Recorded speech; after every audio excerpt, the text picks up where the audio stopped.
Donc je garde le jeu en fond, comme ça si jamais il faut remontrer une carte, ce sera good. Et on peut commencer du coup l'analyse. Alors, premier personnage donc qui a été annoncé, Chevreuse. Personnage Pyro de Fontaine, capacité passive. Lorsqu'un personnage adverse a subi des dégâts d'une réaction de surcharge, crée une carte cartouche surchargée dans votre main une fois par manche. Donc l'effet de cette passive s'active peu importe qui fait la réaction et même si elle est en retrait. Donc c'est un effet quand même assez pratique. Donc même s'il attaque pas, on gagne quand même des cartouches. Donc cette cartouche sera une carte d'événement qui coûte 2 des pyros.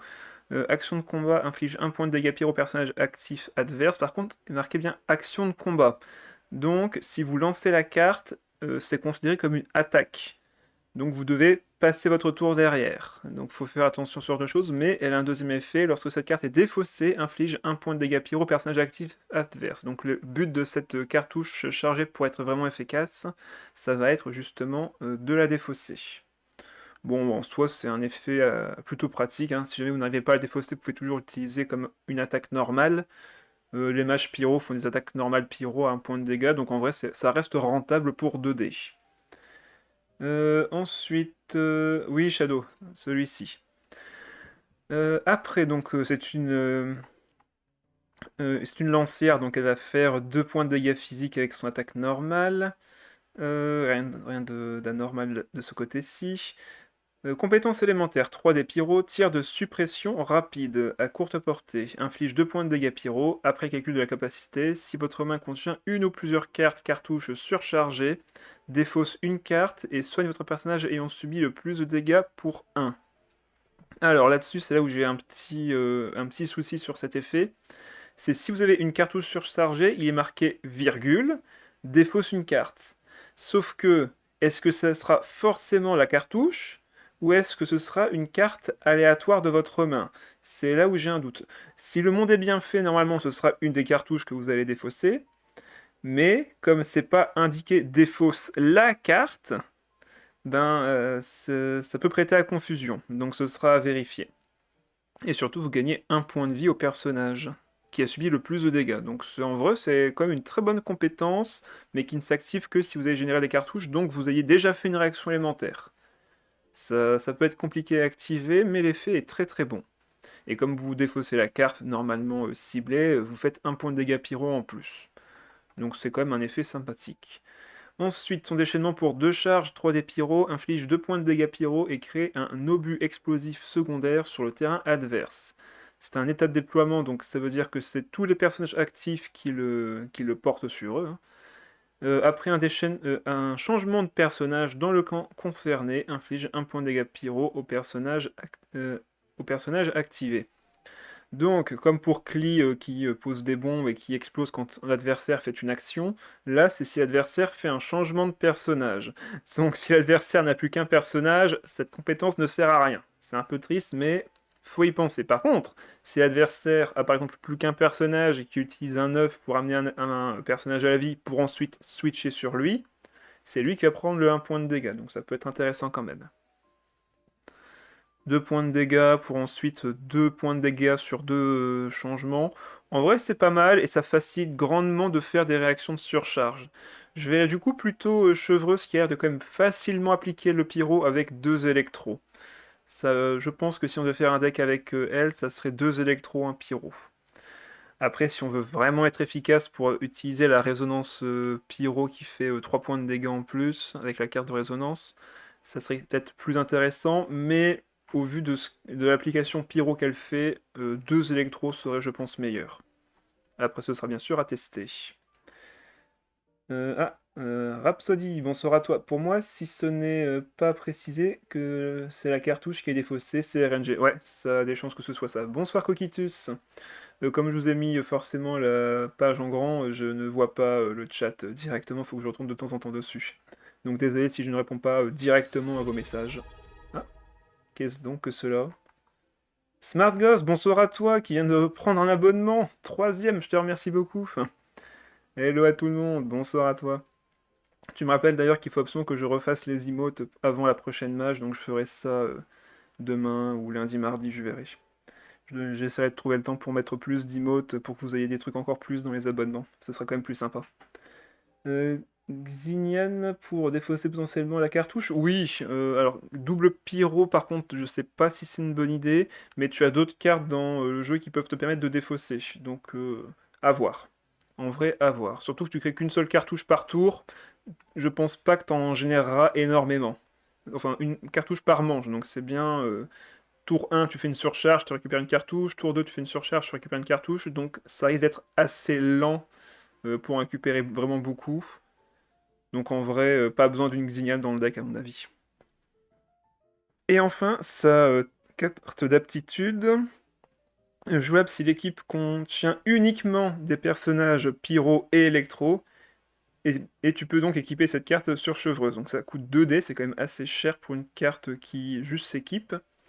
Lorsque chevreuse équipée de cette carte est sur le terrain et qu'un personnage adverse a subi des dégâts d'une réaction de surcharge, vos 2 prochaines instances de dégâts pyro ou électro augmentent de 1, y compris les dégâts pyro-électro infligés par les réactions de dispersion. Déjà, il y a un énorme problème sur la dernière partie de cet effet, c'est qu'on nous impose que des personnages pyro-électro, mais que ça prend quand même en compte les dégâts de dispersion qui ne peuvent être utilisés que par des personnages anémos. Donc moi je veux bien, si on a un de ces quatre, un personnage qui peut faire à la fois du pyro et de l'anémo, ou de l'électro et de l'anémo, mais pour l'instant on n'en a pas, donc cette dernière phrase ne sert à rien. Mais pour le reste, sinon l'effet est quand même extrêmement puissant, un point de dégâts en plus sur les 2 prochaines attaques, en vrai c'est plutôt pas mal. Donc très très bon effet, je sais pas si elle sera dans les hard carry de personnages, mais en tout cas elle sera quand même plutôt pas mal. Très intéressant. La petite animation de chevreuse quand elle fait son déchaînement. Pouf. Normalement, voilà, on voit l'état de déploiement à la fin. Ok, on continue avec Navia. Est-ce que vous avez des choses à dire là-dessus? Les devs en mode... Ils nous teasent les prochaines cartes. Sûrement. Sûrement. Des cartes d'invocation à démo. Peut-être. Est-ce qu'on a 2 monstres qui peuvent potentiellement faire ça, du coup? Ouais, on peut prendre un monstre. Bah non, on n'a pas de monstre d'invocation qui peut faire de l'anémo.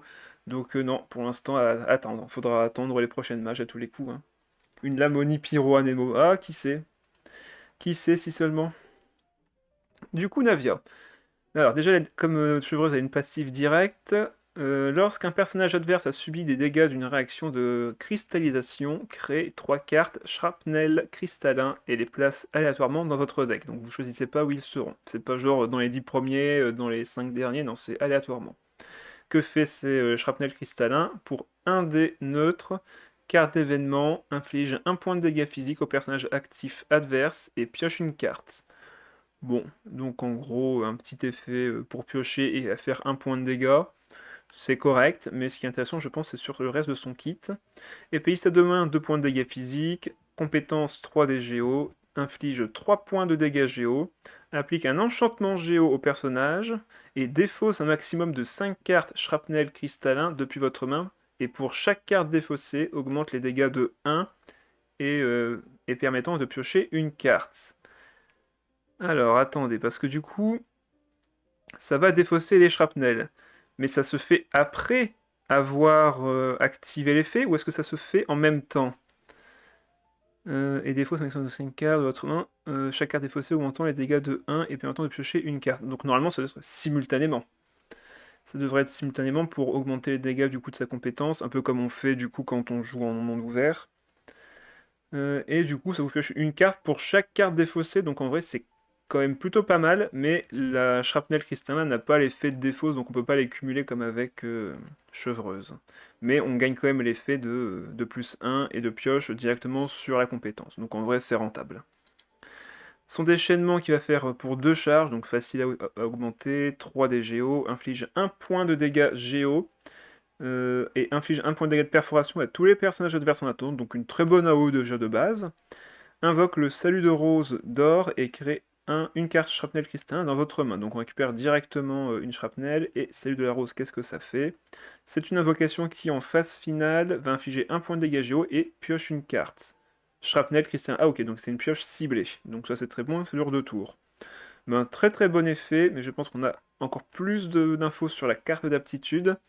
Donc ce sera pour lancer la compétence. Une fois qu'il fait cette carte, vous utilisez immédiatement tir cristallin de cérémonie une fois, donc c'est bien ça, sa compétence ici. Lorsque Navi équipé de cette carte a utilisé une capacité, donc attaque normale, déchaînement, compétence, pioche 2 cartes, shrapnel cristallin une fois par manche. Donc c'est de la pioche ciblée, c'est très très très bon.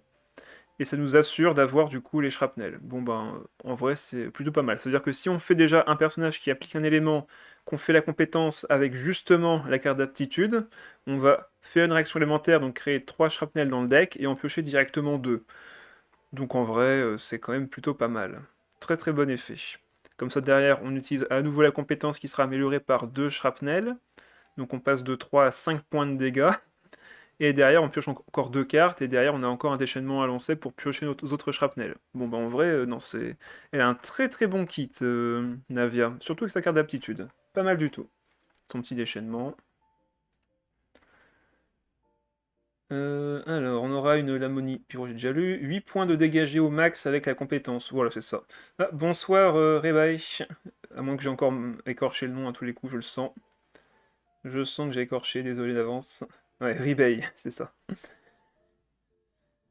Ça va finir par rentrer, t'en fais pas. En tout cas, bonsoir à toi. Donc le kit qui n'est pas en raccord avec le perso in-game. Ah bon? Tu trouves? C'est l'ulti qui infuse in-game et pas la compétence. Ah!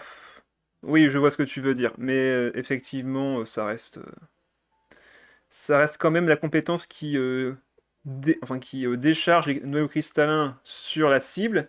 Et derrière, normalement, c'est bien... Je main Navia. Ah bah, on a un main Navia dans le chat, donc attention à ce que tu dis. Apparemment, sa compétence infuse. Ouais, c'est ça.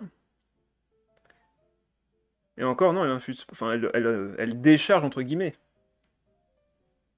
Mais dans tous les cas, oui, ça, c'est plutôt efficace comme effet. Derrière, maintenant, on passe à la carte de Fatui, opérateur Fatui du givre. Donc, 2 points de dégâts physiques, c'est un épéiste, on peut voir ça comme ça. Mais les monstres n'ont pas d'armes, hein, donc même les Fatui, même s'ils ont une épée en main, ils sont pas épéistes à une main. Compétence, 3 points de dégâts cryo, donc un truc classique. 4 points de dégâts cryo sur son déchaînement qui ne coûte que 2 charges et 3 dés cryo. Et applique une posture d'assaut au personnage. Qu'est-ce que ça fait? Phase finale, inflige 1 point de dégâts de perforation à tous les personnages adverses sous l'effet d'un engagement vital duré en manche 2. Donc c'est un état, donc les états, ce n'est pas un état de déploiement, donc l'état reste sur le même personnage, donc ça ne peut pas être transmis aux autres. Et donc 1 point de dégâts de perforation à tous les personnages adverses sous l'effet d'un engagement vital. Donc c'est un très très bon effet, ça fait potentiellement 5 points de dégâts plus 2 encore de perforation si d'autres personnages en attente ont de l'engagement vital sur eux. Donc, et en plus ça dure 2 tours, donc c'est vraiment extrêmement puissant. Ombre sanguillonnante, sa passive, lorsque le personnage a utilisé une capacité, donc capacité c'est n'importe quelle attaque, implique un engagement vital dont le nombre d'utilisations est égal aux dégâts finaux de cette capacité, moins 2 au personnage actif adverse. Donc pour faire simple, si on fait une attaque normale, on fait 2 points de dégâts moins 2, donc on met 0 d'engagement vital. La compétence fait 1 d'engagement vital vu qu'elle fait 3 points de dégâts, et le déchaînement fait 2 engagements vital. Ok. Et peut-être cumuler du coup 5 fois. D'accord. Ensuite, qu'est-ce que fait l'engagement vital? Lorsque le personnage affecté reçoit des soins, consomme cet effet une fois par utilisation pour diminuer ses soins de 1. Impossible de diminuer les réanimations, les gains de PV max ou les soins causés par des allocations de PV. Alors ça fait beaucoup de restrictions vues comme ça, mais en vrai c'est assez simple, c'est juste pour éviter que quand on réanime une hypostase à la vie et qu'elle passe à 1 PV, qu'elle meure pas directement de son raise, parce qu'elle peut pas revenir. Ok. Et non-utilisation 1 est peut-être cumulée sans aucune limite, donc ça dépend du nombre d'engagement vital infligé à l'adversaire. Donc ce que j'ai vu avec d'autres personnes ce midi, c'est que normalement l'effet fonctionne... Attendez, hop. L'effet fonctionne... Mais non, mais... Laissez-moi revenir sur mon truc, là. Oh là là. Ça m'a renvoyé sur le menu, c'est quoi cette histoire? Bon, alors... On y est. Donc ce que j'ai vu avec les autres ce midi, c'est que normalement l'effet s'active pour autant de points de vie que l'adversaire se régène. Pour faire simple, si l'adversaire se régène par exemple 3 points de vie et qu'il a 2 d'engagement vital, à la base moi je pensais que l'engagement vital va aller bloquer un point de vie. Mais normalement non. Ça va dépenser les 2 engagements vitaux pour enlever parmi les 3 points de vie les 2 qui ont été donc consommés. Donc si vous mettez 3 points de vie sur un personnage qui a 2 engagements vitaux, vous récupérez que 1 PV. Donc l'engagement vital reste aussi longtemps que vous essayez de soigner le personnage qui a les engagements vitaux. Donc c'est un anti-heal complet, c'est vraiment extrêmement puissant comme effet. Et si c'est vrai, sa carte d'aptitude, donc lorsque votre personnage actif est l'opérateur Fatuit du Givre, équipe cette carte. Une fois que c'est équipé, utilisez la compétence, le tranchant, c'est bien ça. Lorsque l'opérateur Fatuit récupère cette carte déclenche l'ombre sanguinolente, les cumuls d'engagement vital du personnage actif adverse doublent. Donc s'il avait par exemple un d'engagement vital grâce à l'effet juste de la compétence, donc ici on fait un d'engagement vital, il passe directement à 2. Donc en vrai c'est déjà un très très bon effet pour bloquer les soins, mais derrière si vous faites le déchaînement élémentaire et que vous faites 4 points de dégâts cryo, et si à côté vous réussissez à augmenter les dégâts par une carte de votre deck, vous pouvez passer à 3-4 d'engagement vital qui sont derrière doublés. Donc vous bloquez totalement toute possibilité à l'adversaire de se healer. Et derrière, grâce à la posture d'assaut qui a été faite avec le déchaînement élémentaire, vous pouvez faire encore un point de dégâts de perforation en fin de tour. En vrai, il y a beaucoup de dégâts et une possibilité d'empêcher le heal adverse. Ce Fatuit va être vraiment extrêmement fort. Ça, c'est clair et net. Très belle animation d'ailleurs. Petit bond. Et ça touche. Ok, pas mal. Qu'est-ce que c'est? Déjà que le son était pourri dans le jeu avec tous les persos qui peuvent OS. Ouais, c'est vrai qu'il y avait. En vrai, le heal il n'a jamais été aussi fort en vrai en 4.7. C'est vraiment très très puissant. D'autres personnes, dont moi et Oshi, ouais, c'est ça. Ok, OP avec son attitude, tout à fait d'accord. Et surtout, le duo avec Seirai sera OP s'il veut soigner. Oui, tout à fait. Je vais finir par quitter TG. Bah là, tu ferais mieux de revenir parce que c'est là qu'on va vraiment pouvoir s'amuser avec toutes les nouveautés qui ont été rajoutées. Ça va être vraiment sympathique. Un peu déçu que sa compétence n'ait aucun effet spécial, mais la carte reste très bonne. Ah, ça oui. Ça oui. On attendra l'émote Seirai, ça marche, je verrai ça. Allez, ensuite, donc les nouvelles cartes. La méga épée magique du suzerain ultime. Rien que le nom, ça donne envie, mais quand on voit l'effet, c'est pas si fort que ça en vrai. Même si sur le long terme, ça peut être une carte vraiment puissante. Alors, donc épéiste à deux mains, un coup de 2 dés identique, le nombre de cartes d'action au nom différent que vous jouez pendant la partie et dont le nom ne figure pas dans votre deck de départ de la partie est enregistré dans cette carte en tant que soutien. Donc ça, je vais revenir vite fait sur le jeu pour vous montrer un petit peu ce que ça implique. Hop, scène de Genshin. Vous inquiétez pas, ça va revenir. C'est juste la transition qui se fait pas et que comme ça fait d'un écran à un autre, ça passe pas. Voilà. Donc toutes les cartes qui ont un effet du style... hop. Où est-ce qu'elles sont? Voilà. Par exemple, le Gamblon et le Pêcheur qui vous génèrent une carte nettoyage, ça compte. La carte de Tarumaru qui vous génère des cartes d'économie, ça compte. Pareil, ma mère qui vous donne des cartes random, ça compte aussi. Donc toutes les cartes comme ça seront considérées comme des cartes de soutien qui pourront être du coup utilisées pour activer l'effet de la carte. Sauf que ça implique que déjà il faut équiper l'épée, il faut derrière poser les cartes des générations de cartes justement et les utiliser. C'est ça aussi. Donc faut les piocher, faut les avoir. Bref, c'est assez compliqué pour l'instant d'être sûr de pouvoir appliquer, de pouvoir utiliser cet effet, mais ce n'est pas impossible. On a également Fleur de Sunyata qui peut activer cet effet. Donc il y a, voilà, Shadow l'a dit. Il y a également beaucoup de cartes comme ça qui peuvent s'activer pour vous donner des cartes qui ne viennent pas de votre deck et qui peuvent du coup être activées par cette épée. Du coup, on revient sur la scène qui est ici. Ok, parfait. La game c'est ouais, les games c'est 3 manches maximum en ce moment, ouais, c'est vrai. C'est tout à fait vrai. Les games longues, ils s'arrêtent pas de sourire des cartes, sortir des cartes qui m'empêchent de jouer comme j'aime. Ouais, c'est vrai que les decks, on va dire, lents en ce moment, c'est compliqué parce qu'il y a KV, il y a le Liyue Arm avec Xiao, Shen E et Yelan qui est extrêmement fort. Bref, c'est assez dur d'avoir des decks, on va dire, pour temporiser, parce que l'agressivité adverse est juste trop violente. Donc c'est pour ça que le fait de rajouter des personnages comme la Fatui qui empêche le heal en plus, le Yunji no Teka qui te fait gagner tour 2, enfin qui te fait gagner manche 2, et tu vas voir le rework de Sinnoh, c'est n'importe quoi aussi. Ouais, j'ai déjà vu ce matin, j'ai fait un post Yelp d'ailleurs où je fais la liste des cartes en première impression, et je dois dire qu'effectivement il y a beaucoup d'effets qui sont extrêmement forts. Donc pour revenir sur la carte, donc quand vous activez un soutien, alors cette carte a enregistré un minimum de 2, 4 et 8 soutiens, les dégâts infligés par les personnages augmentent respectivement de 1, 2 et 3.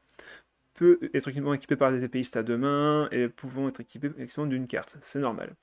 Donc déjà l'arme n'a pas de plus 1 dégât de base, donc vous êtes déjà obligé d'avoir activé 2 cartes soutien pour pouvoir l'utiliser. Surtout qu'il marque que la carte doit enregistrer. Est-ce que ça veut dire qu'elle doit déjà être équipée, ou comme pour Jet, il faut juste le faire et elle récupérera les soutiens plus tard? Normalement, si c'est marqué à enregistrer, j'ai comme un doute, mais j'espère que cette épée gagnera les cumuls, même si elle n'a pas été équipée. Comme ça fait un petit écho avec Jet, qui, comme je viens de vous le dire, peut garder des cumuls, même si vous n'avez pas... enfin, même si elle n'a pas été présente sur le terrain. Mais en tout cas, 3 points de dégâts bonus en passif pour une arme qui coûte 2. Sur le papier, c'est très fort. Mais jouer 8 cartes de soutien différentes, bonne chance, hein. Bon chance. Ça, c'est compliqué.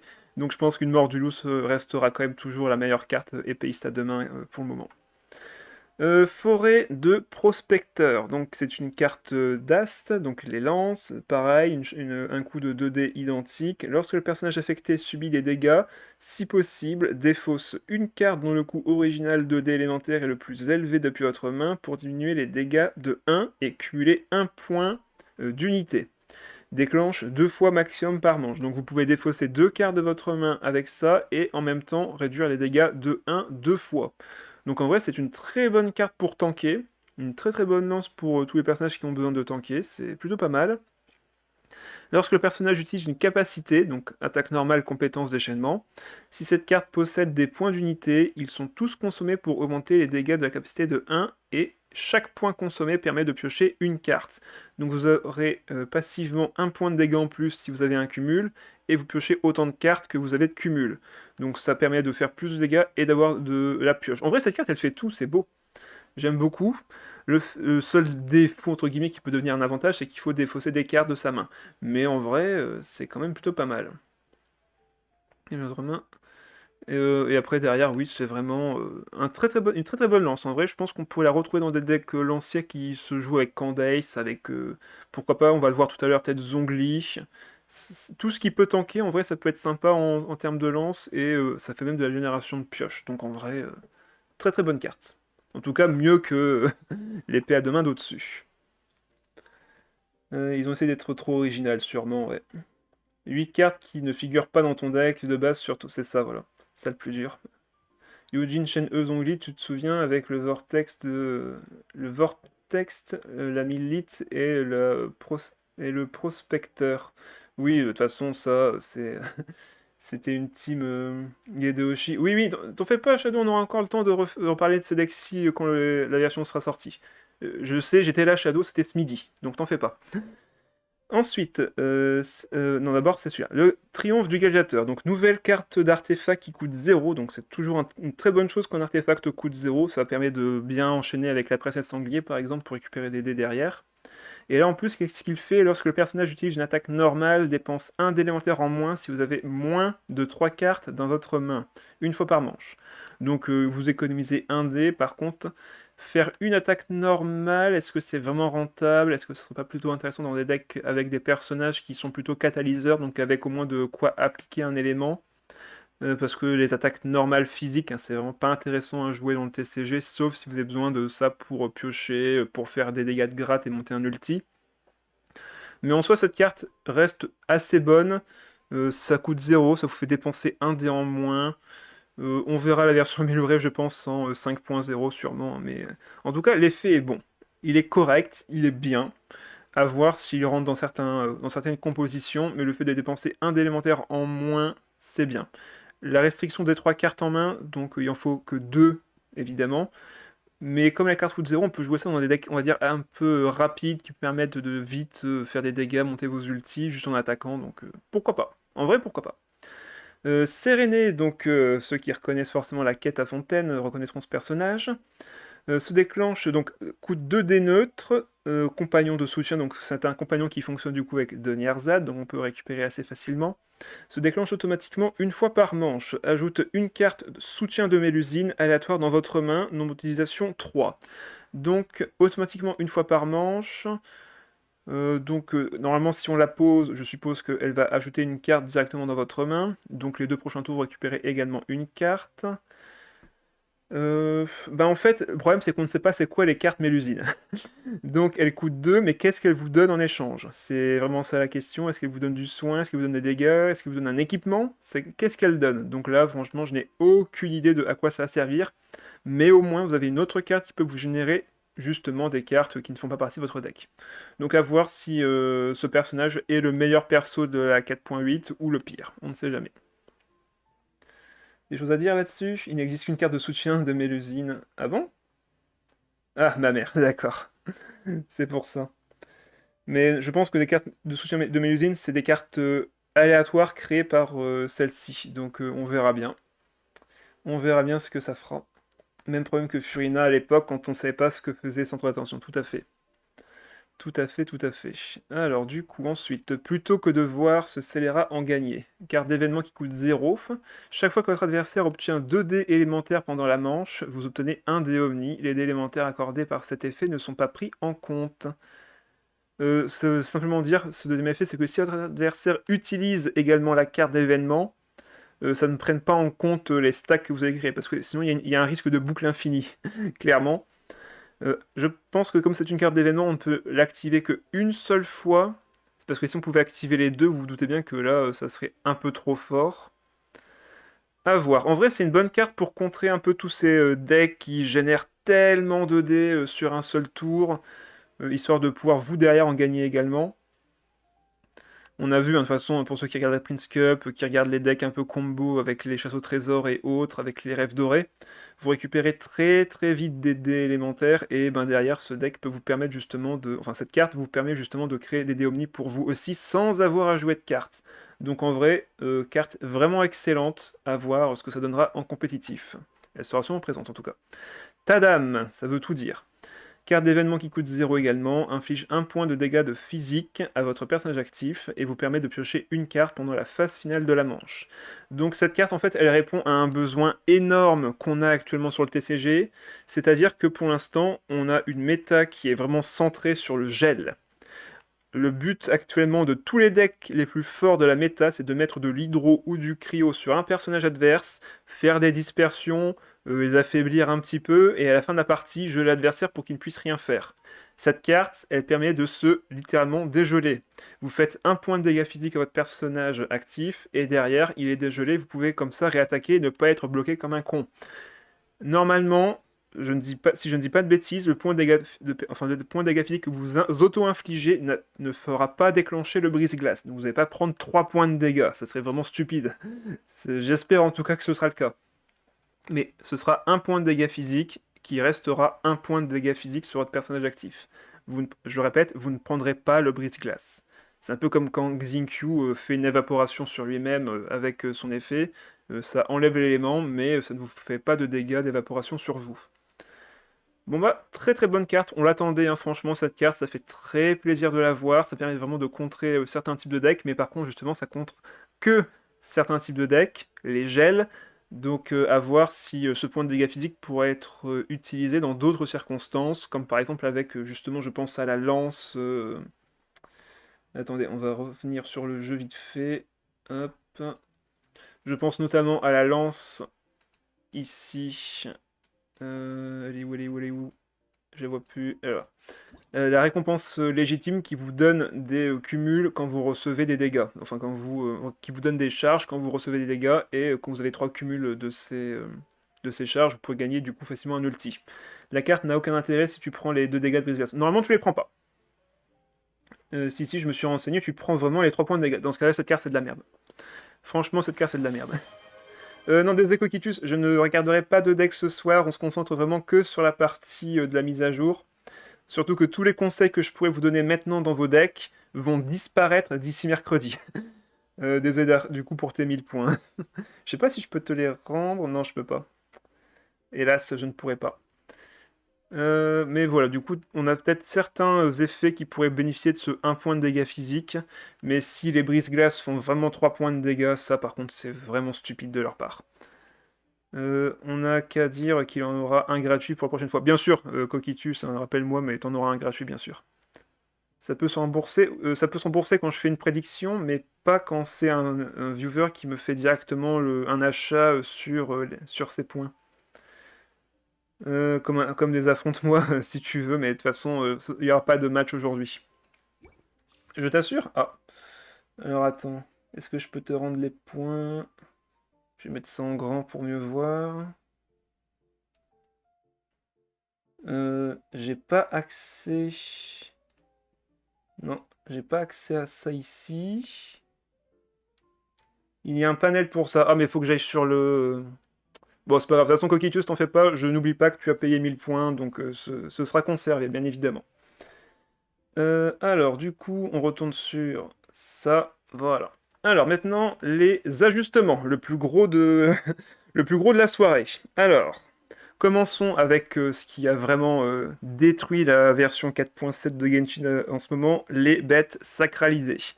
Alors, ajustement de l'effet de la carte d'événement bloc d'énergie phagocytaire. Donc c'est la carte que vous donnent les bêtes sacralisées quand vous activez leurs effets. L'effet, si votre personnage actif est une bête cristallisée, elle obtient une charge, a été supprimé. Merci! Cet effet était juste beaucoup trop puissant, vous pouviez juste faire une attaque, voire ne pas en faire si vous le vouliez, vous faisiez 2 blocs d'énergie sur 2 tours et vous aviez un déchaînement élémentaire. Donc là, on n'aura plus le bonus de déchaînement qui est extrêmement simple à récupérer avec les bêtes cristallines, enfin les bêtes, pardon, sacralisées, bêtes cristallines c'est sur Yu-Gi-Oh! Donc un très très bon nerf sur cet effet qui fait vraiment plaisir et qui va du coup vraiment changer la donne sur le temps, enfin sur le nombre d'actions nécessaires aux bêtes cristallisées pour pouvoir attaquer. Merci. De plus, le serpent volant a également un nerf sur sa compétence qui maintenant a cet effet ajusté à 3 points de dégâts à Nemo et pioche une carte. Je vous remets le serpent pour ceux qui ne connaîtraient pas parfaitement. Tac, on va vite fait sur le serpent. Le serpent, le voilà. Donc à la base, le serpent, qu'est-ce qu'il faisait? Il faisait 2 points de dégâts à Nemo, donc déjà il a un petit buff sur sa compétence qui passe de 2 à 3 points de dégâts. Mais normalement, à la base, il piochait une carte bloc d'énergie phagocytaire de votre deck, donc vous étiez à coup sûr d'en récupérer un, et puis vous piochez une carte pour chaque carte bloc d'énergie phagocytaire dans votre main, limité à 2 cartes par manche, sauf que vous pouviez récupérer très facilement 2 blocs, d'une part en utilisant la carte d'aptitude du serpent ou du scorpion qui vous en ajoutait une dans votre main de base, mais surtout derrière, avec la compétence, vous piochez un bloc qui est donc le deuxième bloc de votre main, et du coup vous piochez 2 cartes derrière, donc vous piochez 3 cartes, tour 1. C'est juste trop rapide et trop fort, donc ils ont changé ça en pioche une carte. C'est très bien, pas besoin d'en faire plus. C'est un très très bon nerf. De toute façon, ce serpent était vraiment la menace de la 4.7 en ce qu'il s'agit de pression, vu qu'il pouvait vous one-shot si vous aviez un plat dans votre main grâce à son déchaînement élémentaire. Les moins 16 en manche 2 on souffrait fort. Ah ça oui. Gamario, bonsoir à toi. Bonsoir, bonsoir. On revient sur ça. Alors ensuite, Yunjin, changement sur son ajustement de l'effet de l'état de déploiement formation de bannière de nuagerie. Donc c'est son effet passif quand elle fait sa compétence ou son déchaînement élémentaire. L'effet dégâts infligés plus 1 a été supprimé. Donc ça, très bonne nouvelle. C'était juste beaucoup trop fort, donc il était temps de changer ça. Mais par contre, vous diminuerez toujours le nombre de dés nécessaires pour une attaque normale de 1. Ajustement également de l'effet de la carte d'aptitude harmonie esthétique, donc c'est la carte sa carte d'aptitude qui marche sur son déchaînement élémentaire. Donc l'effet, lorsque Yunjin équipé de cette carte est sur le terrain, dégâts supplémentaires infligés par votre attaque normale grâce à la formation de bannière de nuagerie plus 2. Si vous n'avez pas de carte dans votre main, a été ajusté en, donc tout ce que je viens de vous dire au-dessus, vous oubliez. Donc l'effet maintenant devient, lorsque Yunjin, équipé de cette carte, donc la carte d'aptitude, est sur le terrain et que vous déclenchez une formation de bannière de nuagerie, dégâts de cette capacité, plus 2 si vous n'avez pas de carte en main. Donc si votre main est vide et que vous lancez du coup une attaque normale, vu que c'est comme ça que vous pouvez activer une formation de bannière de nuagerie, hein, c'est en faisant des attaques normales, vous ferez 2 points de dégâts en plus sur cette capacité. Bon ben, ça change un petit peu la manière de jouer Yunjin, parce qu'avant on pouvait la jouer sans sa carte d'aptitude, maintenant vous serez obligé pour avoir les dégâts bonus sur vos attaques normales.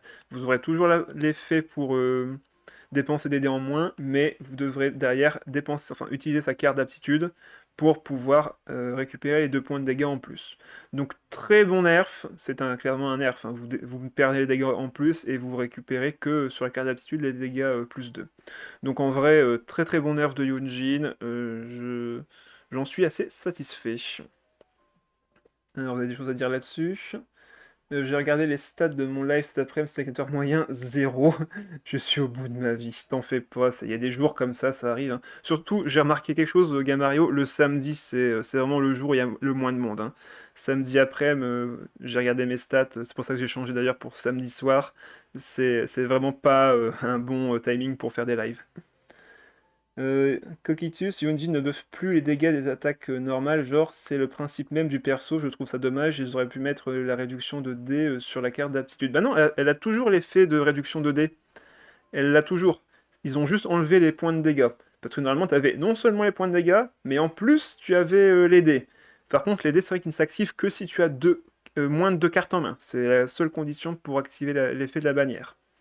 Je vais stream du TCG sur Discord pour voir comment mon jeu rend. Bah, si tu veux, pas de soucis, Shadow, hein. Maintenant, KV. Alors, KV, le monstre de la 4.7, parmi les plus puissants personnages qu'on a eu avec le serpent et le narval, KV, bon, bah, il était clairement au haut du panier. Donc, ajustement de l'effet de l'état de déploiement scan explosif. L'effet infliger des dégâts d'Endro d'une valeur équivalent au coût original de dés élémentaires de la carte défaussée plus 1. Donc pour rappel, KV, ce qu'il faisait, c'est que quand vous activez un scan explosif, donc pour avoir un scan explosif, vous deviez faire une réaction de fleurissement, donc avoir soit un noyau d'Endro, soit un noyau d'abondance. Donc le noyau était détruit, vous piochez une carte, et du coup vous défaussez cette carte, et selon le coût que a la carte, vous faisiez son coût, donc par exemple si la carte elle a un coût de 2, vous faisiez 2 points de dégâts, plus 1, 3 points de dégâts. Et comme on avait un fameux deck qui permettait de faire, qui n'était composé que de cartes à 3 dans votre deck, ou du moins quasiment que ça, vous étiez sûr de faire 4 points de dégâts avec KV quand vous aviez un noyau d'abondance sur vous. Donc c'était juste beaucoup trop fort, et là ils ont changé en infliger des dégâts d'Endro d'une valeur équivalente au coût original de dés élémentaires de la carte défaussée. Donc là vous faites pas plus 1, vous faites juste le coût de la carte. Maintenant la question se pose, si je pioche une carte qui a un coût de 0, qu'est-ce qui se passe? Est-ce qu'il se passe rien? Ou est-ce que j'applique du Dendro à l'adversaire et ça fait juste un affichage de 0 points de dégâts? Un peu comme s'il avait un shield en quelque sorte. Est-ce que ça fera ça? Aucune idée pour l'instant, il faudra le tester. Voilà, si tu pioches 0, ça fait 0, donc c'est la question que je me pose. Est-ce que du coup ça fait toujours 0, ou est-ce que ça fait quand même de l'application d'Endro? Dans ce cas-là, ça resterait quand même très fort.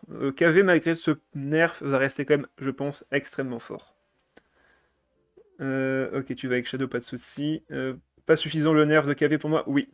En vrai, il va rester quand même très fort. Avec Furina, ça restera comme une machine de guerre. Vous mettrez plein de Dédro à l'adversaire, vous avez créé plein de scans explosifs avec le déchaînement élémentaire. Donc ça reste quand même un nerf, on va dire, low cost, hein. C'est pas ça qui va le détruire. En parlant de personnage qui ne va pas être détruit par un nerf, Narval Celavor. Ajustement de l'effet de la compétence élémentaire, l'effet inflige 1 point de dégâts hydro, ces dégâts augmentent de 1 tous les 3 PV max supplémentaires accordés par un appétit insatiable à ce personnage, peut être cumulé 5 fois maximum, a été ajusté en peut être cumulé 4 fois maximum. Donc, au lieu de vous mettre des dégâts de 6, il va vous en mettre 5. Wouhou, on est sauvé, tout va bien. C'est ridicule. En vrai, c'est ridicule comme nerf. C'est même pas un nerf, en vrai. très peu de joueurs avaient besoin d'aller jusqu'à 5 cumuls pour gagner. Une fois que t'en as 4, t'es déjà sûr de gagner en vrai, donc c'est juste ridicule.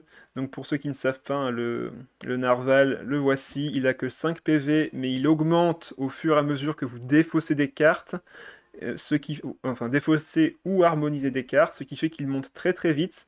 Et du coup, tous les 3 PV qu'il gagne, ben il a un point de dégâts en plus, mais c'est tellement simple de le faire qu'en vrai, ça ne change littéralement rien à la carte. La grosse baleine qui reste OP quand même. Bah oui, tu n'allais quasi jamais jusqu'au 5 cumul. Tout à fait.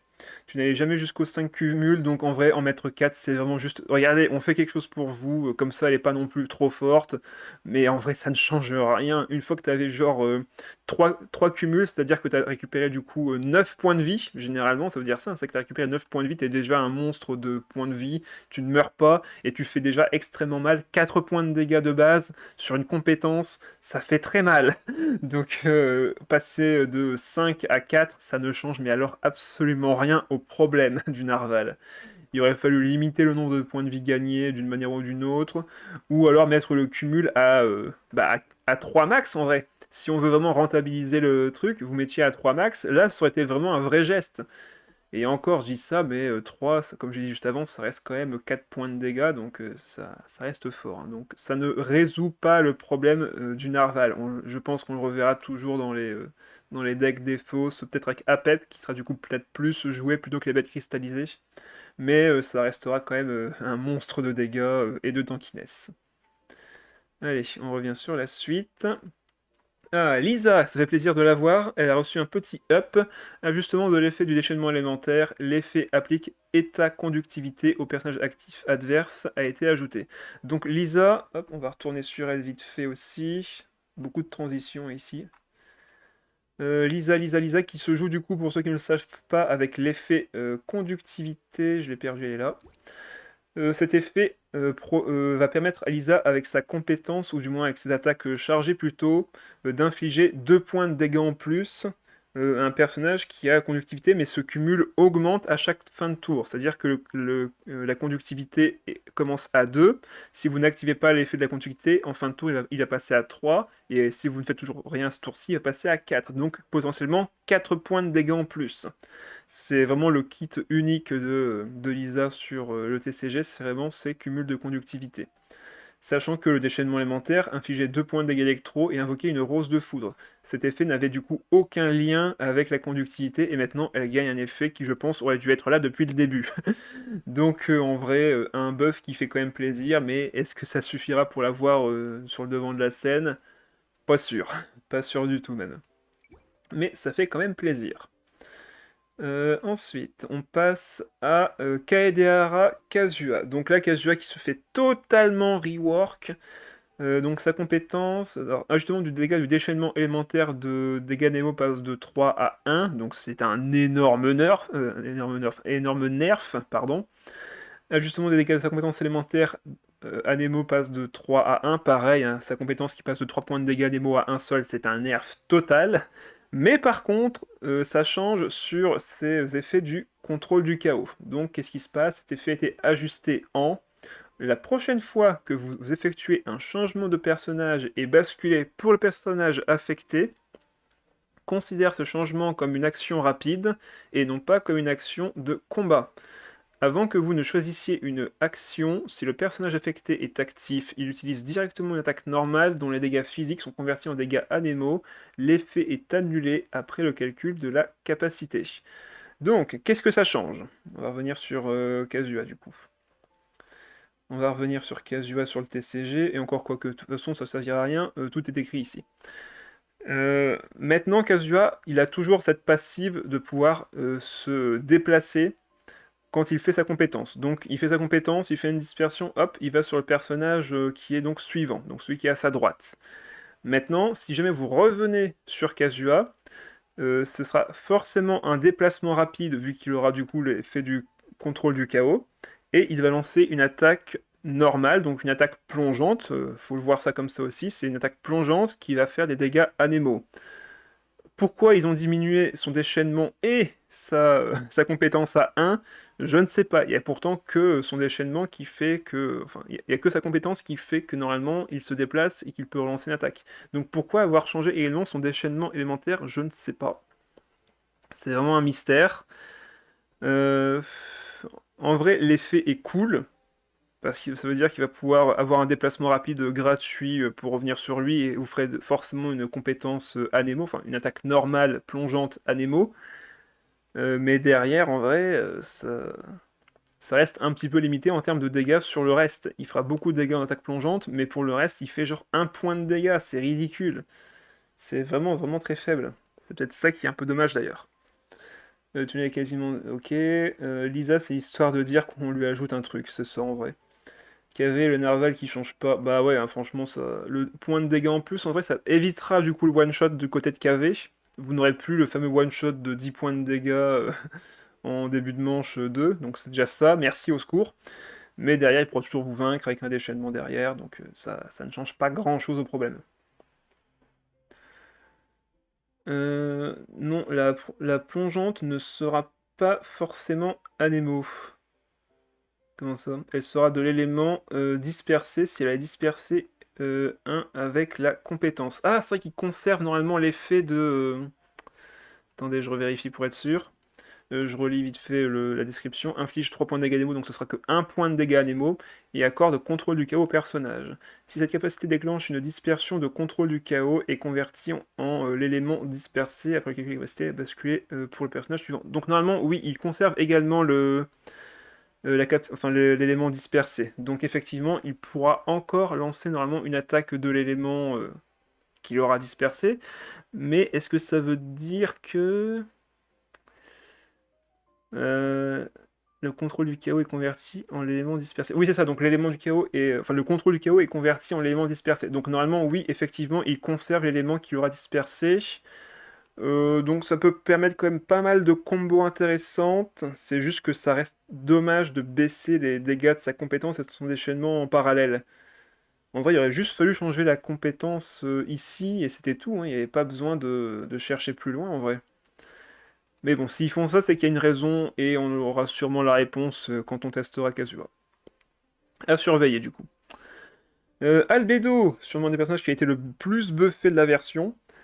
Ajustement de l'effet de l'invocation Aura Solaire, donc sa compétence. L'effet, lorsque cette invocation est sur le terrain, l'attaque plongeante de votre personnage dépense un dé d'élément neutre en moins, a été ajusté en. Lorsque cette invocation est sur le terrain et que vous basculez de personnage, considérez ce changement comme une action rapide et non pas comme une action de combat. Donc ça c'est un très très bon effet, ça signifie que maintenant on n'aura plus que Mona qui permet de faire des déplacements rapides. On aura maintenant Albedo aussi avec sa compétence, et ça c'est très fort. Par contre, normalement, ce qu'il ne montre pas, c'est que c'est qu'une fois par manche. Parce que normalement, à la fin de cette description-ci sur la compétence, le dégât neutre enlevé en moins, c'est une fois par manche. Donc normalement, le une fois par manche reste sur le déplacement rapide de sa compétence. Ensuite, ajustement de l'effet de la carte d'aptitude Chute Divine. L'effet les attaques plongeantes de vos personnages coûtent un dé d'éléments neutres en moins a été ajouté à l'effet, donc c'est un bonus, hein, donc il y a déjà cet effet-ci et un autre. Lorsque Albedo, équipé de cette carte, est sur le terrain, si une aura solaire est sur votre terrain, dégâts des attaques plongeantes de vos personnages plus 1. Donc non seulement nos dés coûtent moins cher, enfin nos attaques normales plongeantes coûtent moins cher, mais en plus, les dégâts sont augmentés de 1, et il n'y a pas de limite à cet effet. Contrairement à la compétence qui avait une limite de une fois par tour, la carte d'aptitude, elle, n'en a pas. Donc vous pouvez, pendant un fight, faire des 3 points de dégâts d'attaque normale, voire même plus si vous avez des bonus de dégâts supplémentaires sur vos personnages comme des armes, des effets de terrain, ce genre de choses. Donc un effet qui est extrêmement intéressant. Plutôt pas mal. Donc Albedo à surveiller pour la mise à jour 4.8. Zhongli, ajustement de l'effet de la carte d'aptitude Domination de la Terre. L'effet, lorsque votre personnage actif est protégé par un état de personnage bouclier ou un état de déploiement bouclier, les dégâts géo infligés par vos invocations plus 1 a été ajusté en. Lorsque Zhongli, équipé de cette carte, a 7 PV ou plus, donc il faudra s'assurer qu'il y ait quand même beaucoup de points de vie. Dégâts infligés par Zhongli et dégâts géo infligés par vos invocations plus 1. Donc ça veut dire déjà deux choses. Il n'a plus besoin d'avoir un bouclier sur lui pour bénéficier d'un point de dégâts bonus, mais en plus, il peut lui aussi faire des dégâts bonus de 1. Et cela sans cooldown. C'est-à-dire que Zhongli peut faire autant de fois un point de dégâts en plus sur ses compétences, ses attaques normales, son déchaînement élémentaire, tant qu'il a 7 PV ou plus. Donc on s'assurera quand même, je pense, d'avoir un peu de bouclier sur lui pour pas qu'il tombe trop bas en PV. Mais tous les dégâts géo des invocations et tous les dégâts d'attaque de Zhongli feront plus mal. Très très bon up en vrai, on pourrait revoir je pense Zhongli arriver dans la méta avec ce genre d'effet, donc à voir. Albedo qui devient Mona Cheer. Bah on va voir. Mona, elle, faut pas oublier que c'est une passive, hein. Albedo, lui, c'est une invocation, donc il faudra quand même qu'il attaque, et l'invocation reste quand même que 3 tours. Je dis que, mais parce qu'en fait, le premier tour, ben, vous allez la poser, et il va rien se passer généralement ce tour-ci. Donc à voir. Ce qui vient de faire un deck, je vais pas spoil, oui Shadow, on sait, et Coquitus, il n'y a que toi qui est pas fondateur du deck et qui a vu le deck, soit honoré. Je me sens honoré, sérieusement. Enfin, on verra ce deck-ci, bien sûr, d'ici jeudi prochain. Ensuite, Sino. Ah oui, donc lui aussi, c'est un gros pavé. Alors, ajustement de l'effet de l'état éclaireur sermenté. Donc, Sino, il est assez spécial, hein, pour ceux qui ne le savent pas. On va le représenter rapidement. C'est un des personnages les plus spéciaux du TCG en termes de passive. Voilà. Il est là. Donc déjà, Sino, c'est un lancier humain, enfin un lancier classique. Dégâts physiques 2, compétence 3 points de dégâts électro, déchaînement 4 points de dégâts électro et niveau de possession d'éclair surmonté plus 2. Et justement, son exécution légale et donc sa passive accorde un éclaireur sermenté au début du combat. Qu'est-ce que ça fait? Donc, il commence à 0. Phase finale, il gagne un cumul de possession. Accorde les effets suivants selon le niveau de possession qu'il possède. Donc, supérieur ou égal à 2, les dégâts physiques sont convertis en dégâts électro. Supérieur ou égal à 4, dégâts infligés plus 2. Supérieur ou égal à 6, niveau de possession moins 4. Donc en gros, il gagnait des dégâts supplémentaires sur ses capacités en dégâts électro grâce à cet état. Ce qui fait que maintenant, ce qui change dans tout ça, c'est que déjà, il n'a plus, je repasse sur la truc, voilà, il n'a plus un maximum de 6, mais un maximum de 8. Donc possession d'au moins 8, le niveau diminue de 6, donc pareil, hein, avant il passait de 6 à moins 4, donc à 2, là pareil, s'il passe à 8, donc le niveau maximal, il redescendra également à 2. Mais il a plus de temps pour pouvoir faire les 2 points de dégâts en plus, ce genre de choses. Ajustement de l'effet de la compétence élémentaire, niveau de possession d'éclaireur sermenté plus 1. Donc avant sa compétence n'avait aucun effet supplémentaire, c'est juste 3 points de dégâts électro. Maintenant, en faisant sa compétence, il peut gagner des cumuls. Avant, il ne pouvait le faire qu'en attendant ou avec son déchaînement élémentaire. Maintenant, il peut le faire également avec sa compétence et gagner un point de cumul. Donc c'est déjà beaucoup plus intéressant, ça veut dire qu'il ne sera plus passif en retrait sans avoir rien à faire. Il peut maintenant monter lui-même sa propre possession d'éclaireur. Ajustement de l'effet de la carte d'aptitude Jugement des Plumes. L'effet, lorsque Sino équipé de cette carte utilise Rite Traversée Abyssale avec un niveau de possession de l'effet d'éclaireur sermenté de valeur paire, dégâts infligés plus 1, donc cet effet-là disparaît. Donc c'était ajusté en. Lorsque Sino équipé de cette carte utilise Rite Traversée Abyssale avec un niveau de possession de l'éclaireur sermenté d'au moins 2, donc 2 c'est facile à obtenir, c'est quasiment sûr de l'avoir dès le tour 2 en quelque sorte. Dégâts infligés plus 2, une fois par manche. Donc la carte d'aptitude change totalement. Avant, elle augmentait tous ses dégâts de 1 quand il avait une valeur paire. Maintenant, il fera 2 points de dégâts en plus sur sa compétence s'il a un niveau d'éclaireur sermenté d'au moins 2. Donc en vrai, c'est très facile à faire, mais vraiment très facile.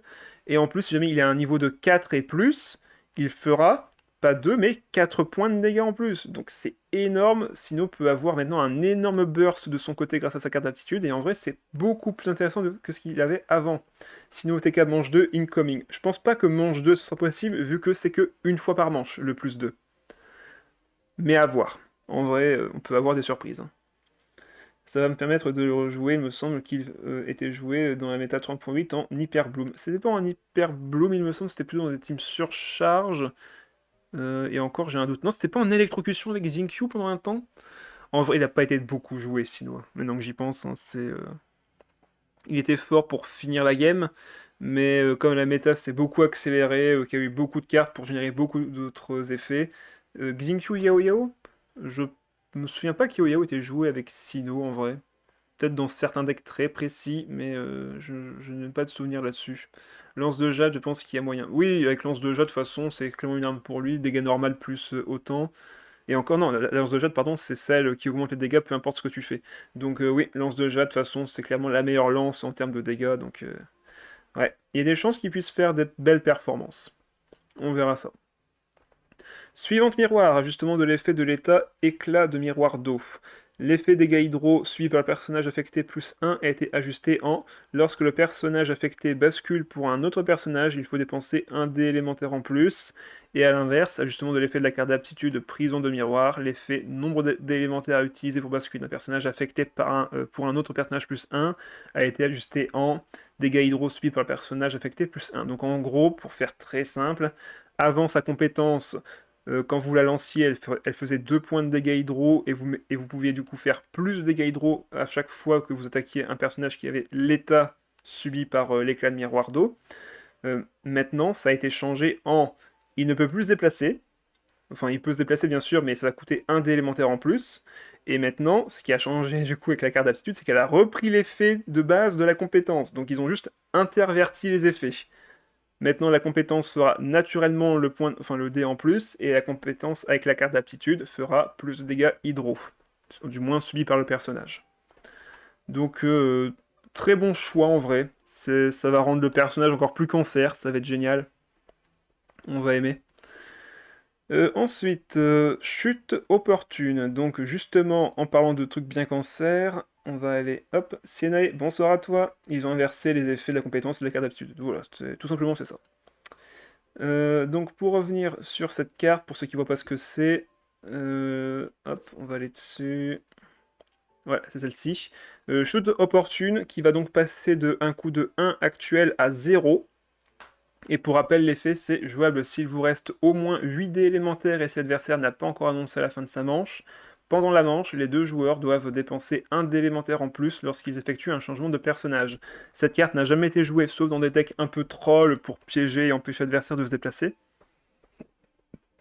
Mais maintenant que la Fatui Hydro va pouvoir bénéficier de cet effet naturellement, et que cette carte coûte 0, on va pouvoir, je pense, voir fleurir des decks pièges, où la Fatui Hydro va littéralement faire pas des one-shot, hein, mais des one-turn kill, où elle va juste empêcher totalement l'adversaire de switch, ou alors, si l'adversaire switch, ne pourra littéralement plus attaquer. Donc en vrai, ça promet. Moi qui va dodge toutes les games contre les opératrices, ah, ça va être génial. Donc gel plus contre le heal, contre le quick swap, ouais, ça va être extrêmement fort. Jet revient sous une autre forme,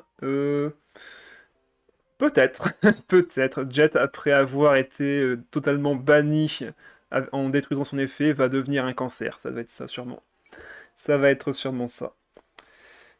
Alors ensuite, qu'est-ce que nous avons d'autre? Ah oui, allez, le coup de grâce, parlons-en. Chasse au trésor sous-marine, carte d'événement, augmentation du nombre de utilisations de la carte trésor sous-marine. Chaque personnage peut recevoir des soins de cet effet une fois par manche. Donc pour faire très simple, la carte au trésor, je vais vous remontrer la carte du coup. Voilà, donc la fameuse chasse au trésor sous-marine avec les cartes d'événement trésor sous-marin. L'effet de la carte était très bon, à savoir pour 0D vous pouviez soigner un PV au personnage actif et récupérer un dé élémentaire aléatoire. Vous pouviez du coup avoir 6 cartes dans le deck en termes de trésor que vous allez créer avec cette carte. Vous en piochez par exemple 3 sous un coup de bol, et derrière vous pouvez du coup soigner normalement 3 PV et récupérer 3 dés. Sauf que maintenant, non. Enfin, vous pouvez le faire. Mais par contre, vous pourrez soigner votre personnage une seule fois avec cette carte. Donc, si votre personnage actif est soigné une fois avec cette carte, vous pouvez récupérer encore des dés derrière, mais vous ne récupérez qu'un seul point de vie par personnage. Vous pouvez soigner un point de vie à tous vos personnages avec ces cartes, mais comme il faut être un actif, généralement on ne veut pas justement switch parce que ça fait perdre le dé que vous venez de gagner. Donc là, c'est vraiment le coup de grâce pour la chasse au trésor sous-marine. Donc ça y est, ils veulent vraiment ne plus voir cette carte dans le TCG, j'ai l'impression. Parce que ce soin que vous pouvez récupérer, qui peut tellement vous sauver la game, C'était vraiment OP, on va le dire, hein, c'était OP, mais ça permettait de renverser une situation qui était défavorable pour vous. Donc c'était bien, c'était une carte de fin de partie qui permettait de retourner une situation. C'est pas une carte que vous récupérez dès le tour 2, comme ça. Non, c'était vraiment bien, quoi. C'était cool.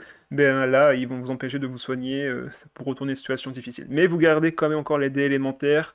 On pourra, je pense, encore en faire quelque chose, mais ça va être tellement moins fort par rapport à avant. Ah là là, terrible. Ils aiment pas les decks Magic, hein. Le Jet s'est fait nerf, Jet est parti. On a eu la chasse au trésor sous-marine le lendemain, enfin la semaine suivante, la chasse au trésor, enfin la carte chasse au trésor a été nerf de 1 à 2D, et maintenant, hop, coup de grâce, le soin maintenant, c'est qu'une seule fois par personnage par manche. C'est triste, en vrai c'est très triste. Ouais, gros nerf. C'est plus fort qu'un plat. Bah, pour jouer ce plat, comme tu dis, il faut d'abord jouer une carte à 2 qui n'a du coup aucun effet, et derrière piocher les cartes qui sont dans ton deck de manière aléatoire. Donc, en soi, un plat, tu le joues, il s'active. Cette carte-là, faut quand même attendre. Donc en vrai, c'est kiff-kiff, hein, c'est pour ça. Donc elle était très forte quand tu jouais des cartes de pioche avec la fée chercheuse et les cartes qui font du coup piocher énormément de cartes justement. Mais ça te faisait ralentir. Alors qu'un plat, tu le joues, hop, ça s'active. C'est donnant-donnant. Et là, en vrai, ben, on a un double nerf, vu que maintenant le soin elle sera de 1 maximum sur un personnage par manche. Donc triste en vrai, vraiment très triste. Allez, on revient sur la liste. L'Ode à la lyre, pareil, une des cartes les plus jouées du TCG avec le rêve doré, hein, pour rappel, hein, c'est l'artefact qui vous rend 2 dés élémentaires du même type que votre personnage actif, du moins qui est celui qui est équipé. Donc ajustement de l'effet de l'Ode à la lyre. Pendant la manche, l'effet qui sera déclenché la prochaine fois que vous... la prochaine fois que vous... Hein? Qui sera déclenché la prochaine fois que vous... Une carte... Ouais, il y a une faute. J'avais reparé ça d'ailleurs ce midi quand j'ai fait le post, mais c'est vrai qu'il y avait une faute de... une faute de français. La prochaine fois que vous... Voilà. Carte d'artefact a été ajustée. Dépense un dé élémentaire en moins, et si vous n'avez pas joué d'autres cartes d'action avant cette carte, vous dépensez 2 dés élémentaires en moins à la place. Donc, très simplement, vous devrez jouer cette carte en première, en début de manche, pour bénéficier d'une réduction de 2 dés élémentaires. Sinon, vous n'aurez qu'un seul dé. Je vais revenir du coup sur la carte. Hop, on revient sur la scène de Genshin. Donc, l'Ode à la lyre qui, de base, hop, voilà. Prochaine fois que vous jouez une carte d'artefact pendant la manche, dépense 2 dés élémentaires en moins. Maintenant, ce sera plus 2 dés élémentaires en moins, sauf si vous jouez cette carte-là en première. Toute autre carte d'action qui sera jouée avant celle-ci transformera cet effet en dépense 1 dé élémentaire en moins. Donc, faut faire attention. C'est un peu nul cet effet, ben c'est un nerf. C'est un nerf, hein. Toutes les cartes qui sont trop jouées sont nerfs. D'ailleurs, vous avez vu les dernières stats du nombre de bans, enfin le pourcentage de bans des decks Narval avec les bêtes sacralisées? 84% de bans. 84, c'est impressionnant. C'est pour dire à quel point ces cartes sont ban. Et en dessous, enfin la première 84%, deuxième le serpent volant 83%, le scorpion 83% aussi, et en dessous, à la quatrième et cinquième place, c'est Neuvillette et Asda à 5%, parce que les deux autres sont tellement nerfs à côté que forcément ils prennent tous les pourcentages sur eux-mêmes. Et il y a l'adjuvant dans le deck Narval en plus, oui. Oui, oui, l'adjuvant de Pierre de Lumène est vraiment également la carte la plus jouée. Je pense qu'elle est jouée dans genre 35% des decks, un truc comme ça. Tellement c'est fort. Il est où? Il est où? Il est là. Je le vois plus. Il est là. Adjuvant de Pierre de Lumène qui coûte 2 et qui va du coup d'ailleurs être nerf. On va en parler juste maintenant d'ailleurs, je pense. Ouais, bah voilà, il est juste en dessous. Adjuvant de Pierre de Lumène. Le coût passe de 2 dés élémentaires, du coup de même élément, à 1 à des dés élémentaires identiques à 3 dés. Donc, enfin, élémentaires de n'importe quel élément, c'est ça, voilà. 2 dés élémentaires d'un élément identique pour le début, et là ça passe à 3 dés élémentaires de n'importe quel élément. Donc l'adjuvant de Pierre de Lumène va coûter 3, mais sera en 3D neutre. Donc en vrai, c'est un nerf, mais pas un nerf trop violent. Si c'était vraiment 3D de même élément, là, ça aurait été un énorme nerf, mais 3D élémentaire de n'importe quel élément, c'est rentable en vrai. C'est un peu comme l'île fiable, si vous voulez. L'île fiable, il vous prend 3D élémentaires d'éléments différents, et derrière, vous fait piocher 2 cartes et récupère 2D Omni. L'adjuvant, lui, il va faire exactement le même effet en mieux, parce qu'il pourra piocher 3 cartes. Dès que vous la jouez, vous pouvez activer l'effet, donc vous pouvez piocher une carte et récupérer un dé Omni, et les 2 tours suivants, pareil, vous récupérez une carte et récupérez un dé Omni. Donc, en soi, là, la carte, je pense qu'elle est équilibrée. Ça reste fort, mais c'est déjà plus équilibré que ce qu'elle faisait avant. Donc là-dessus, très bon choix pour ce changement. Avec la boîte à graines, ça reste jouable. De toute façon, même sans la boîte à graines, ça restera jouable, je pense, dans tous les cas. On continuera à la voir dans des decks qui jouent énormément de cartes à bas coût et qui peuvent toujours également beaucoup piocher. Donc là-dessus, je me fais pas trop de soucis pour l'adjuvant de Pierre de Lumen. Le nerf est conséquent, hein, passer de 2D à 3D, ça reste conséquent, mais c'est pas un drame. En vrai, surtout quand c'est 3D neutre, c'est simple de s'en sortir avec. Pour rappel, l'artefact Rêve Doré, avant de coûter 3D d'éléments identiques, il coûtait 3D neutre, et il était joué partout. Donc en vrai, une carte qui pareil rend 3D, qui rend son coût sur plusieurs tours et qui vous fait piocher des cartes, ça restera fort. Alors, c'est pas exactement ça, hein, attention. Hein. C'est pas dépenser 3D pour récupérer 3D, c'est dépenser 3D sur un tour pour que les 2 tours suivants, voire même les 3 prochains tours, hein, ça dépend comment tu gères ton équipement, tu récupéreras un dé chaque tour et tu piocheras une carte chaque tour. Et ça, c'est très fort. Ça a un effet extrêmement puissant. Pour rappel, la carte Fée Chercheuse, pour un dé, elle te fait piocher 3 cartes. L'adjuvant, il te fait piocher 3 cartes et te récupère 3D. Donc ça reste quand même une carte beaucoup plus intéressante sur le papier.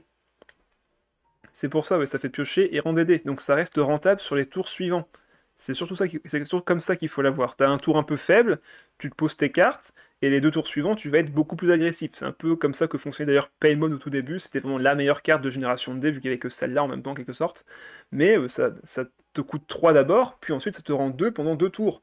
Là, l'adjuvant, il te rend un seul dé, mais un seul dé pendant 3 tours, et te fait piocher également des cartes. C'est extrêmement fort.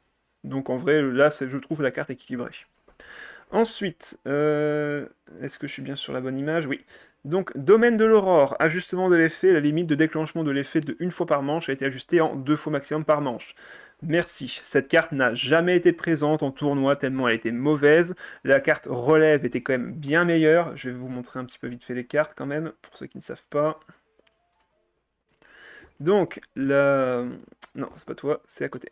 Domaine de l'aurore qui coûte 2 dés identiques et qui vous fait dépenser un dé élémentaire en moins une fois par manche. Je vais passer du coup à 2 fois par manche. Donc déjà, ça rentabilise son coût dès que vous la posez. Hein, ça vous coûte 2 dés, mais ça vous rend virtuellement 2 dés. Parce que pour faire vos déplacements, ça coûte 1 dé. Donc forcément, quand vous enlevez 2 fois par manche, vous récupérez 2 dés. Donc c'est déjà rentable en vrai. Son coût est déjà rentabilisé, mais avant, cette carte du coup était totalement skippée grâce à Relève qui vous dépense un dé en moins et cette carte coûtait 0. Et ça marchait très bien justement avec l'adjuvant de Pierre de Lumen, vu que ça vous permettait de jouer une carte qui derrière vous rendra généralement un dé. L'adjuvant est rentable en Finally, je pense qu'il restera rentable en Finally. Même si Finally, je pense pas qu'on joue l'adjuvant de base, hein, il me semble. Quoique si, avec Fischer en début de partie, ça dépend. En vrai, ça dépend comment tu veux jouer ton deck, mais ça restera très bon en Finally. Ça, j'en suis certain. Alors ensuite, on arrive à la fin. Kusava, qui passe du coup son coup de 0 d'élémentaire à 1 dé élémentaire nécessaire. Bon c'est une carte qui était un peu présente, c'est une carte de défausse, je vais vous la montrer. Hop, Kusava, que vous devez apparemment faire une quête d'Aranara pour la récupérer. Au début de la phase d'action, défausse un maximum de 2 cartes dont le coût de d'élémentaire est le plus élevé de votre main et gagne un cumul de souvenirs et rêves pour chaque carte défaussée. Peut être cumulé 2 fois. Donc vous allez défausser si vous avez 2 cartes en main les 2 cartes et récupérer des cumuls sur cette carte.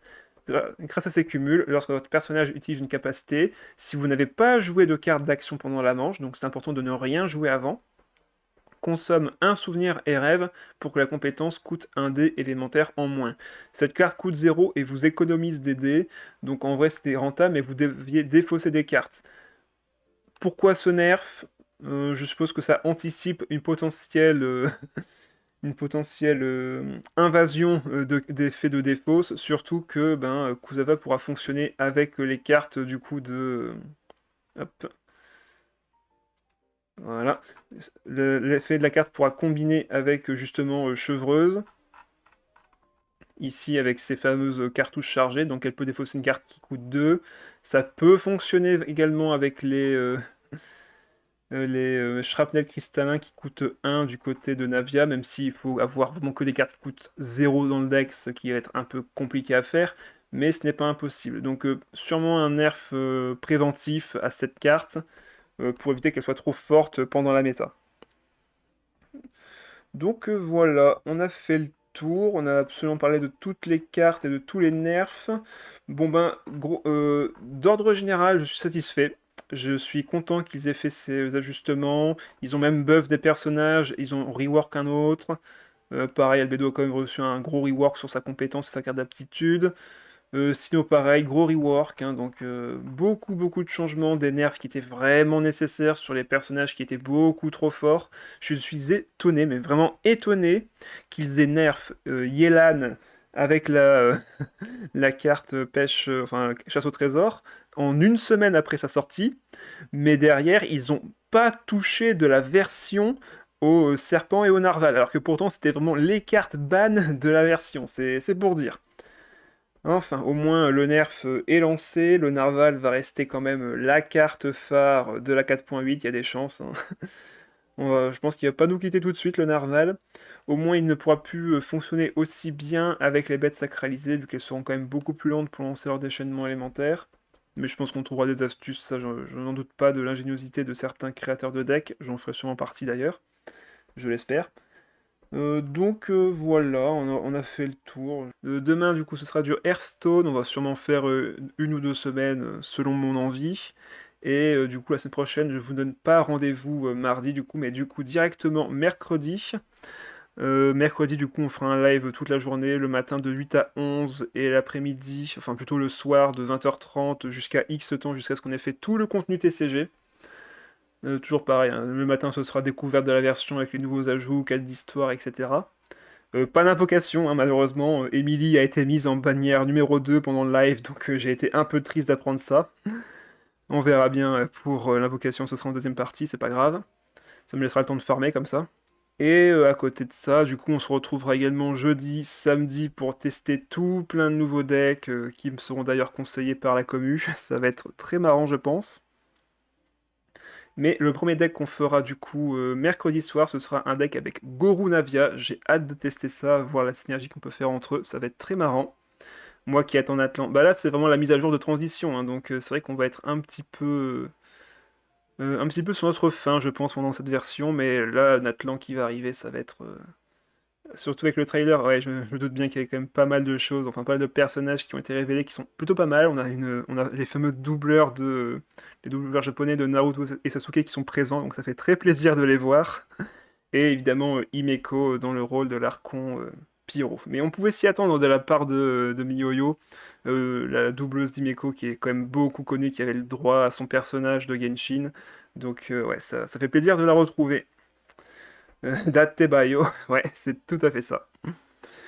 Voilà, donc pour refaire une synthèse, demain Hearthstone, pas de live mardi, un live toute la journée de mercredi, et on se retrouve évidemment les jeudis et vendredis, enfin jeudi et samedi pardon, au soir pour tester les nouveaux decks. Allez, comme dit Lunar, bonne soirée à tous et à la prochaine, bye bye.